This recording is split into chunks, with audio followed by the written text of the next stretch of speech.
Olá pessoal, aqui é a professora Isabela de Artes Visuais. A aula de hoje é sobre arquitetura moderna, então eu vou falar um pouco sobre o conceito no geral, né, aonde se dá essa questão da modernidade. Tem muita influência com a Bauhaus, vídeo passado. É importante que vocês conheçam alguns arquitetos e algumas arquiteturas importantes, e é também extremamente importante, principalmente, né, vocês que moram em Brasília, como que a cidade modernista, a cidade planejada, ela influenciou a história da arquitetura, né, com um grande marco aí que é o Oscar Niemeyer. Então, a gente vai conhecer um pouquinho sobre, né, sobre esses pontos e, claro, falar sobre a obra do Paz, que é o Palácio do Itamaraty. Vamos lá conhecer um pouquinho sobre isso? Bom, vamos lá, olha só que slide clean, né? Agora eu tô assim, gente, tô muito inspirada na arte moderna, tô muito inspirada na Bauhaus, e aí eu fiz realmente com o intuito de ser uma coisa mais, né, limpa, porque tem a ver realmente com a arquitetura moderna. A gente, né, basicamente vai estudar nessas divisões, contexto, características, arquitetos. Brasília vai ficar para um outro vídeo, tá? E obras do Paz a gente começa hoje, mas vai ficar faltando uma sobre Brasília, né, que depois eu, no finalzinho, falo um pouquinho sobre ela. Bem, dentro do contexto, né, do que é arquitetura moderna, eu já coloquei essa foto aqui, que são com referências muito ricas dentro da cultura brasileira, e com uma pecinha, que é bem curioso isso, né, porque dentro da arquitetura, vários arquitetos, eles também desenvolveram projetos de ornamentos dentro das suas residências. Essa cadeira, por exemplo, né, que na verdade não é uma cadeira, é uma espreguiçadeira, é uma chaise, e ela é do Le Corbusier, que é uma grande referência para o Oscar Niemeyer, que acredito eu que vocês conheçam com um pouquinho mais de profundidade. Ali no fundo tem um elemento que é bem a cara de Brasília, que se chamam cobogós. Tá? Esses cobogós, eles são basicamente uma parede com perfurações, esse nome é bem BR, viu, gente? E aí ajuda na ventilação, né? Então, assim, no trânsito de ar. Isso é bem a cara de Brasília, vocês já devem ter visto os cobogós na Asa Sul, prédios bem tradicionais, né, de Brasília. Bom, contexto histórico deles. A gente está falando, quando fala de modernismo no geral, a gente está falando de algo que surgiu lá no momento em que o Império Turco-Otomano invadiu a Turquia, botou para fora os romanos que tinham lá, e eles foram acolhidos pelos italianos. Então ali surge a Idade Moderna, só que isso se baseia no Renascimento. Mas basicamente, modernismo é tudo aquilo que é muito à frente do tempo, né? Daí, marca-se dentro da história da arte, dentro da história, dentro de contextos, a modernidade como uma manifestação do século XX, tá? Então, basicamente, a arquitetura moderna vai estar ligada a esse ponto. Então, ou seja, né, a arquitetura modernista está ligada à data de modernidade para a história da arte, século XX. Aqui tem algumas características, aqui ficou tampando, né? Características principais. Isso é importante. Materiais como ferro, aço e concreto passaram a ser produzidos em escala industrial. Tem a ver com a Revolução Industrial lá no século XIX? Tem. Tá? E aí contribuiu para a origem de novas técnicas. Acho que um exemplo claro disso, que não chega a ser tratado como modernista, na verdade está num trânsito aí, é a Torre Eiffel, que aí ela marca mesmo essa relação da produção de metal, né? Então as produções metálicas. E isso revolucionou qualquer tipo de construção e principalmente, galera, a questão de praticidade e valores, tá? Então, a arte moderna, apesar do símbolo que ela carrega hoje de estética fortíssima e muito ligada à questão de dinheiro, ela veio com uma relação de praticidade, de acessibilidade, de barato, coisa que ficou totalmente deturpada com o tempo. A escola Bauhaus vai ser uma grande referência, vai ser um grande marco aí do século XX para essa transição, né, para essa fixação mesmo da arte moderna. Vai ser prioritariamente simplificada, geometrizada, uso de linhas retas serão constantes, né, formatações tipo quadrados, retângulos, porém nós teremos um grande exemplo que vai fugir horrores disso e na verdade é super inspirado no Le Corbusier, que é um grandíssimo arquiteto francês, que é o Niemeyer, né? Janelas amplas, bastante preocupação com iluminação. Janela em fita é basicamente, eu gostaria que vocês reparassem depois, no Congresso Nacional, a parte lateral dele. Na lateral, você não tem tipo uma parede que divida a janela, tipo uma janela da outra, Ó, janela, parede, janela. Você tem só janela. Isso é uma característica do modernismo também, essas janelas de fita, tá? Então você tem uma coisa só, que dá mais iluminação, só que aí eu tenho que pensar o quê? Na estrutura do esqueleto, tá? Então assim, eu tô falando de janela de fita, mas a gente tem que lembrar que essas arquiteturas, elas têm que funcionar, tá? Elas têm que ser funcionais. Que mais? Muitos de vidro, né? Então, sim, acho que Brasília é um bom exemplo. Catedral de Brasília, apesar do projeto original, ela teria que ser aberta, né? Coisas de Niemeyer. Niemeyer, gente, era bem pra frente nessas ideias muito malucas dele. Vamos ver algumas coisinhas aí. Primeiro, né, a gente começa com o Gropius, que é a grande referência da Bauhaus. Ele, né, foi o que motivou esse tipo de construção caixote, né, mais simplificado. Essas formatações geométricas. Eu sempre digo isso para vocês. Para o brasiliense, né, eu não sei se quem assiste, se alguém de fora assiste esses vídeos, porém, para o brasiliense isso aqui é muito óbvio, porque Brasília é moderna. Tá? Brasília está entre o moderno e o pós-moderno, o que tem um híbrido muito forte, tá? Então é meio confuso essa questão da modernidade e da pós-modernidade. A pós-modernidade ganha mais curvas, tá? E menos simplificação também, né? Ela pode ficar um pouquinho mais exagerada. Então isso aqui pra gente não quer dizer nada. Mas se a gente leva isso, por exemplo, para uma cidade mais antiga ou para uma Paris da vida, chama atenção. Os próprios prédios modernistas da França, eles são muito enaltecidos, tá? Bom, aqui a gente tem outra construção, né, que é a Casa Gropius. Olha como isso é bem Brasília, né, tudo bem clean, janela de fita. Isso é uma janela de fita, tá vendo? Ó, então você tem uma fitona de janela.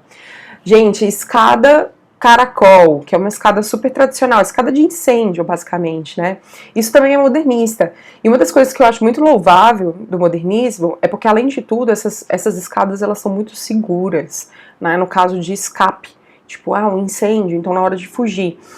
Que é algo que se questiona muito ainda quando você tem um prédio muito alto. É o caso, essa varanda que vocês estão vendo aqui atrás, é no 13º andar. E é horrível, né, a gente pensar nesse tipo de circunstância, mas se tem um incêndio, provavelmente o morador do 14º andar, ele vai ter mais dificuldade de sair. A evacuação dele vai ser ruim, né? A não ser que ele seja bem espertão. Le Corbusier, nosso primeiro grande ícone, tá?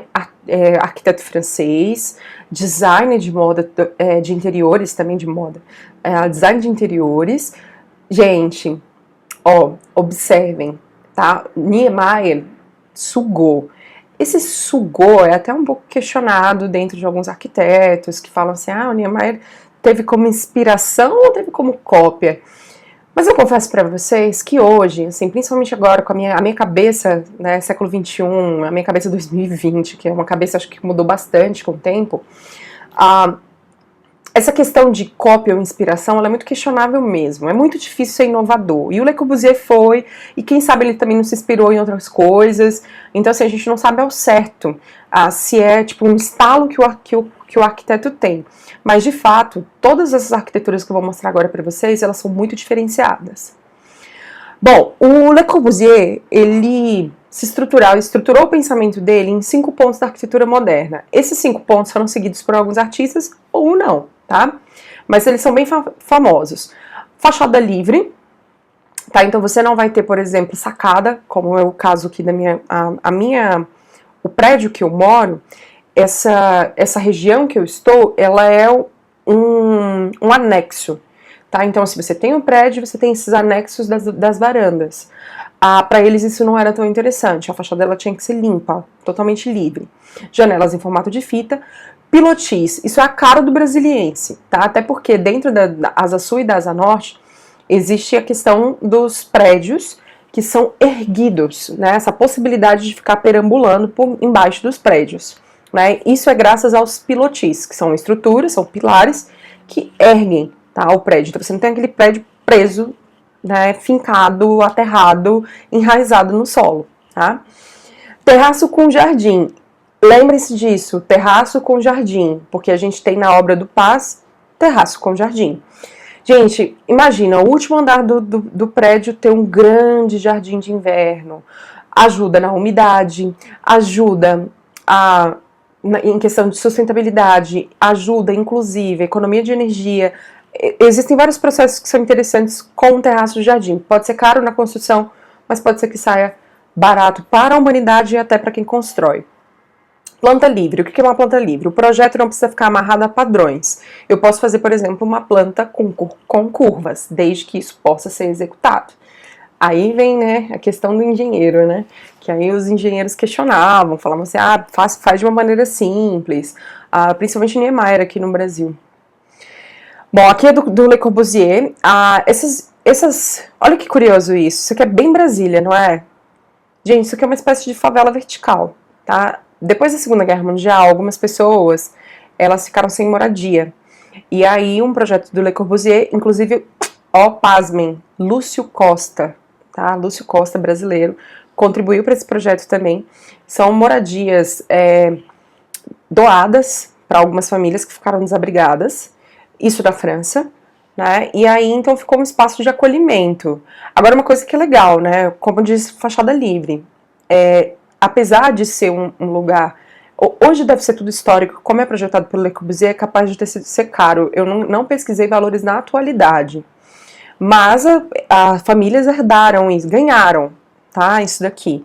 Só que essas coisas elas acabam ficando famosas e acaba ficando super evidente, acaba ficando super faturado, tá? Então é meio tenso, porque não parece na atualidade um lugar de baixa renda, tá? Então assim, curiosamente uma das coisas é a fachada estar livre, porque normalmente, né, uma das identidades é a questão da organização de fachada, que são controle. Então é um controle de condomínio, né, que faz isso. Por exemplo, eu me lembro, eu coloquei uma bandeira aqui na minha varanda do Green Bay Packers, que é um time que eu torço. E me ligaram, brigando, falando assim, você tem que tirar. Mas aí o vizinho tava com a bandeira do Brasil, né, assim, não que eu acho que ele tem que tirar a bandeira do Brasil, eu só acho que eu achei questionável eles mandariam tirar a minha bandeira, né, porque não era do Brasil, porque estava deteriorando a fachada da casa. Eu falei assim, mas o cara tá ali com a bandeira do Brasil e aí, pode? Aí eles falaram assim, não, mas é diferente. Aquela conversa sempre de condomínio, não, a gente vai notificar ele também. No final foi isso. Mas eu fiquei chateada, porque assim, existe uma prioridade, né?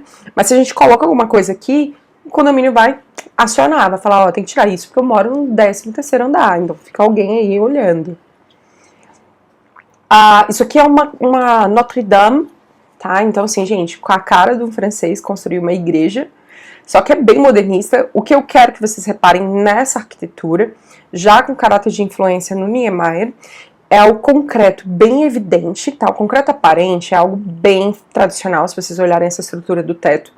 É o concreto puro e a parte branca é o concreto pintado.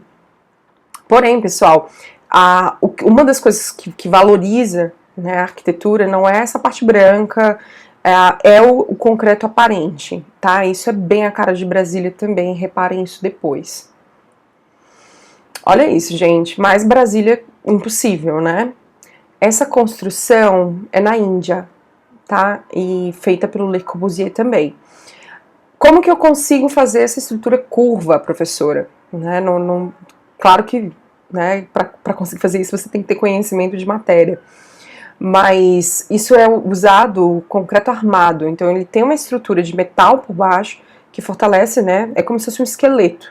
E aí eu caminho com esse esqueleto. Gente, me lembra muito, depois que quem tiver a oportunidade de ver, se vocês já viram, lembrem-se da biblioteca da UNB, tá? Me lembra muito. E outra coisa que é muito comum é esse espelho d'água, tá certo? Isso é muito arquitetura moderna, é muito arquitetura de Brasília. Tem muito a ver com regiões mais quentes, né? No caso da Índia, então, provavelmente ajuda a questão da umidade, porque o concreto, ele reflete muita luz, então aquece muito. Isso é uma falha que eu acho grave, assim, da arquitetura inicial modernista, é a questão do impacto ambiental. Se vocês, né, eu não coloquei aqui, mas se vocês se lembrarem do Museu da República, gente, não tem uma árvore, né? Então, sombra zero. Então, o lugar é tenso nesse sentido.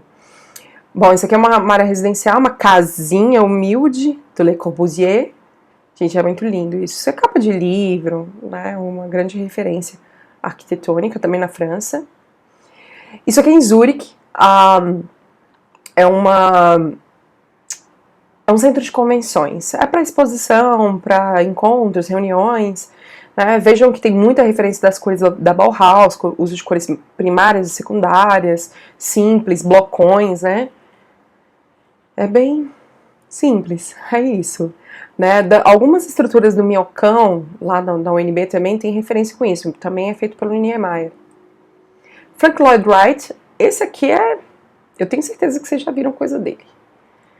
A Casa Cascata. Ai, ficou pixelado, que pena. Gente, Casa Cascata é um sonho, tá? Isso aqui já é uma vertente da arquitetura chamada arquitetura orgânica, que é a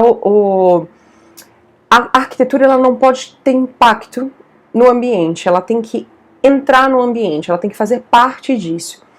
Essa cascata que tá saindo aqui, né, ela, dá pra ver acho que uma partezinha dela, ela passa por baixo da casa, então assim, é como se fosse um Lego. Isso é muito legal da arte moderna também, da arquitetura moderna, porque eles usavam muito material pré-moldado, então eu simplesmente chego lá e encaixo, né, tipo, vou montando.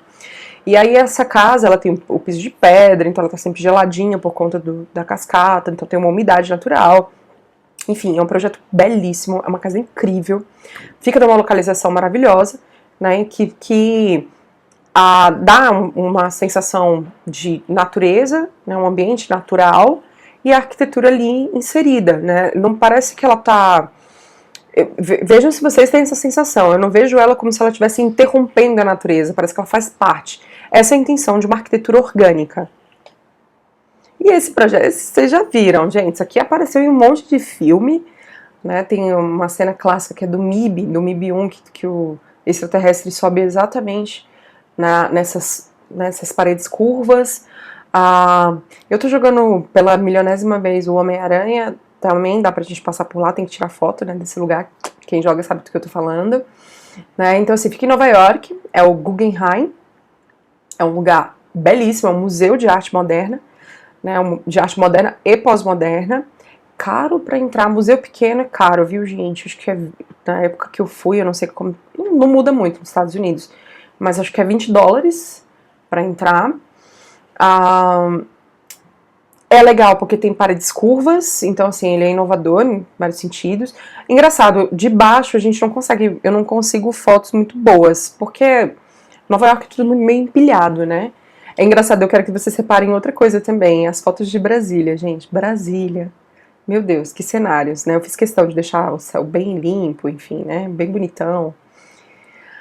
Ó, aqui é outro ângulo que dá pra ver mais ou menos, né? Aqui faltou uma pinturinha, períodos de invernais, né? Então, assim, o lugar tá bem pálido já, né? Eu gosto muito do ambiente desse jeito, né? Bem particularmente. Mas é um museu muito incrível e, é claro, né, gente, ele tem um modus operandi diferente porque a parede é curva, então ele tem outros projetos de paredes flutuantes para colocar obras de artes, porque as obras, elas ficam nessa parte curva, tá? E Oscar Niemeyer, chegamos, né? Aqui, essa figura ímpar, incrível, né? É um dos maiores arquitetos do mundo. Eu me lembro assim, né? Toda vez que eu viajo bastante, e toda vez que eu viajo, eu falo assim, eu sou de Brasília. As pessoas acham que eu tô falando Brasil, né? Então, se eles não entendem muito bem, aí falam Brasília. Aí, uma vez, eu tava na cidade de Toulouse, e aí o taxista perguntou de onde a gente era, né? Eu tava com meus amigos, e aí achei super curioso, que eu falei Brasília. Aí ele falou, Oscar Niemeyer. Eu, gente, me dá um abraço, né? Fiquei felizona que ele falou isso. E realmente, assim, é uma coisa que a gente tem que se orgulhar horrores. Ele tem uma arquitetura fenomenal, marcante, única, né? Então, assim, foi um ícone, gente. Viveu 102 anos, não é pra todo mundo, né?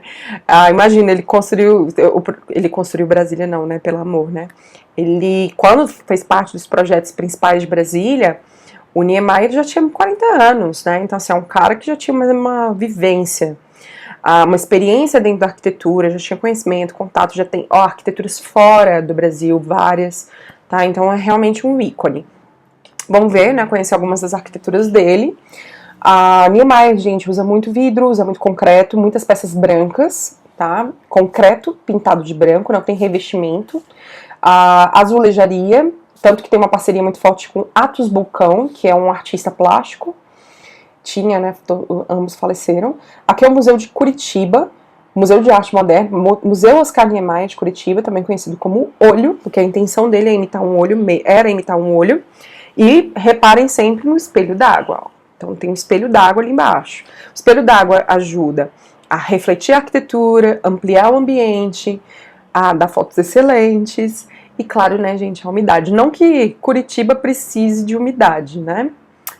Catedral, né, a Catedral de Brasília, a Catedral Metropolitana, foi feita inicialmente como um projeto sem cunho religioso, né, então era para ser um espaço ecumênico, enfim, não deu certo, né, até por conta do Juscelino Kubitschek, que era ferrenhamente católico, então virou uma igreja católica. Esse vitral que vocês estão vendo é o novo, já foi substituído, mas é da Marianne Peretti, que é uma francesa, radicada brasileira, viva ainda, se não me engano, acho que Marianne Peretti está viva. Eu sei que ela participou do primeiro projeto de vitral e depois ela participou novamente. Tá? Colocaram vidros melhores, vidros que tem uma expansão melhor, né? Porque como Brasília chove e faz frio no mesmo dia 15 vezes, né? Então os vidros eles dilatam muito e quebravam muito. Fizeram a substituição, então ela tá mais novinha, né?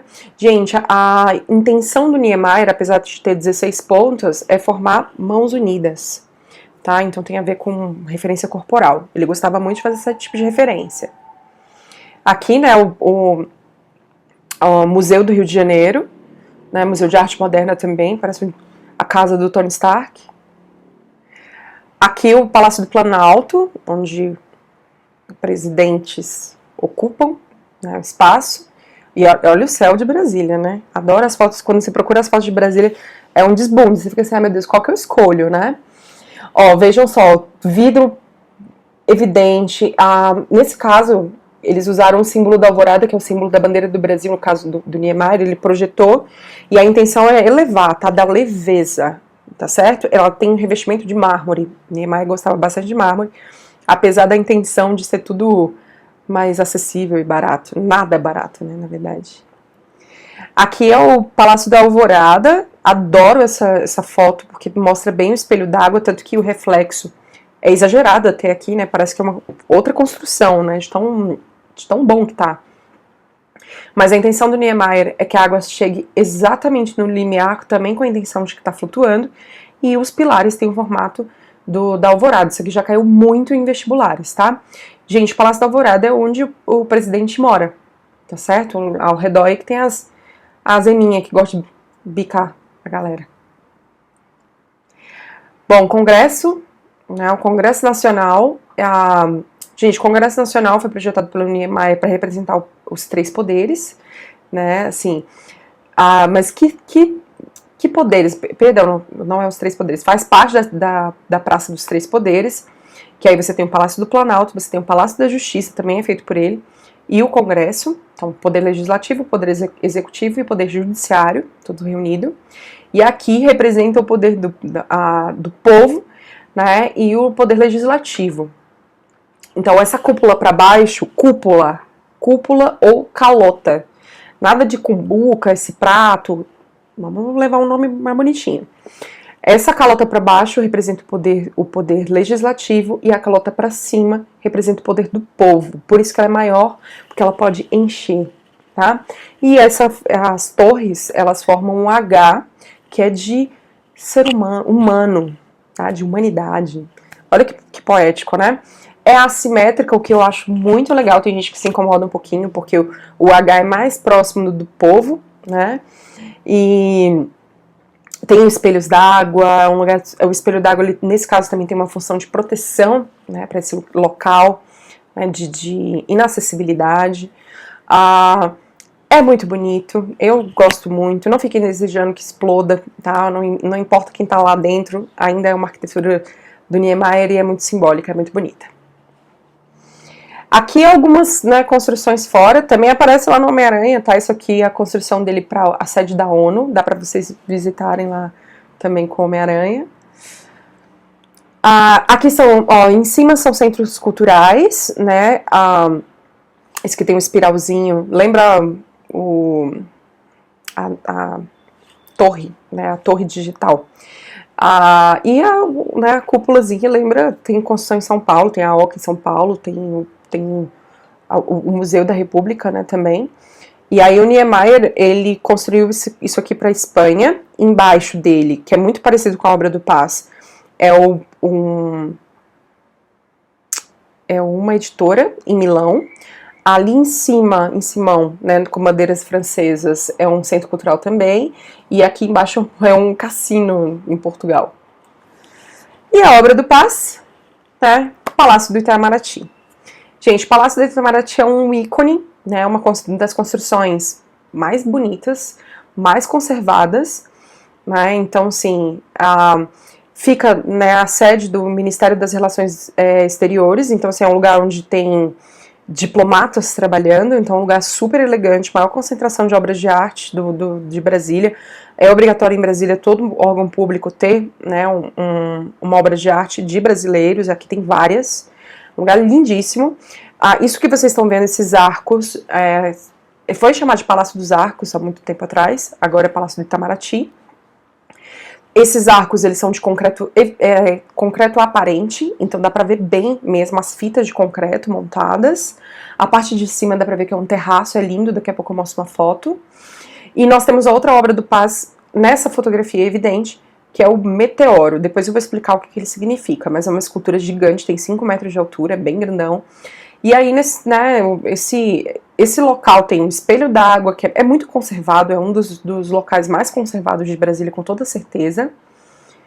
O que mais? É modernista, tem janelas de vidro, concreto, tem um dos salões mais amplos da América Latina, sem pilares. Acho que ele tem mais de 2.000 metros, né? Então, assim, é uma coisa gigantesca. Totalmente vazio, assim, tipo, sem pilar, tá, que eu falo. Vazio tem objetos, enfim, tem cadeiras. E aí tem essa escada maravilhosa, que não é exatamente projeto do Niemeyer, foi projetado por outro arquiteto. Painéis artísticos, e foi depredado em 2013 esse local, inclusive acertaram com Molotov uma obra de arte. É bem intenso. Olha o terraço, que lindo. Tá vendo? Isso aqui, além de tudo, ajuda a dar umidade pro prédio, né? Acho que aqui dá pra ver bem o concreto. Ó, tá vendo? O concreto aparente, ali o terraço na parte de cima. Um lugar super elegante, tá? Depois eu vou fazer um arquivo, né, específico sobre essas duas obras. Para a aula que vem, vou falar sobre Brasília e sobre o Meteoro. É isso aí, pessoal. Qualquer dúvida que vocês tiverem, é só vocês me procurarem lá no Google Classroom ou no @artesvisuaulas no Instagram. Até a próxima aula!